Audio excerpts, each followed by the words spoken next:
Good morning everyone. बैसागु बोथोरनि बयनिसिमबो आंनि गोसो गोरबोनिफ्राय खुलुमनाय आरो सिबिनायखौ जासिहरनाय थाबाय। दिनैनि बे भिडिअ'आनो आंनि फार्स्ट ब्लग। आं आंनि ब्लगखौ दिनै बे बैसागु समनिफ्रायनो जागायनाय जाबाय।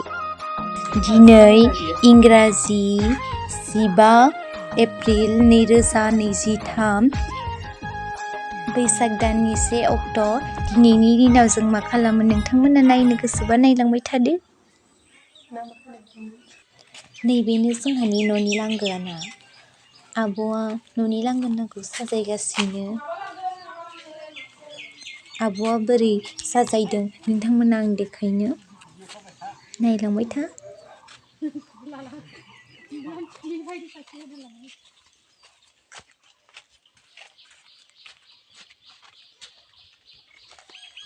नैबे बिबारफोरखौ आं साजायदोंमोन, बोरै नुदोंथाय?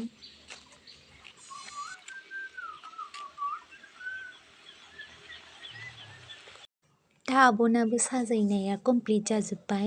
आब'आ बोरै साजायदों नायलांबाय थादो, आं देखायलांनोसै नोंथांमोननो।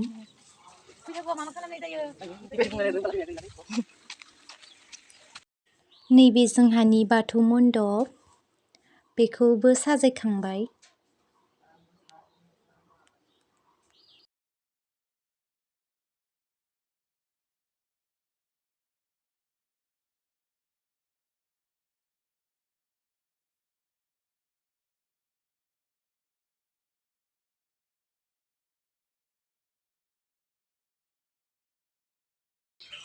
दिनैनि दिनाव उन्दैया गेदेरखौ खुलुमो आरो बोर लायो। गेदेरा उन्दैनो बोर सारस्रियो। आं दा गोथार थानसालियाव थांनोसै। नोंथांमोना आंनि भिडिअ'खौ नायनो इन्टारेस्टेडबा नायलांबाय थादो।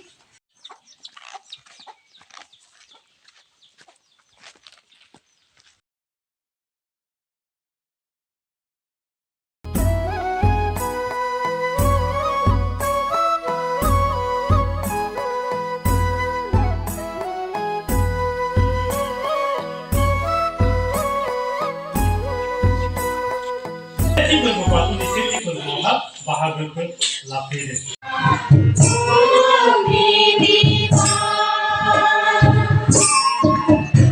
जों दा आरज जोबनानै न'आव फैबाय। स' दिनैनि भिडिअ' एसेनोसै।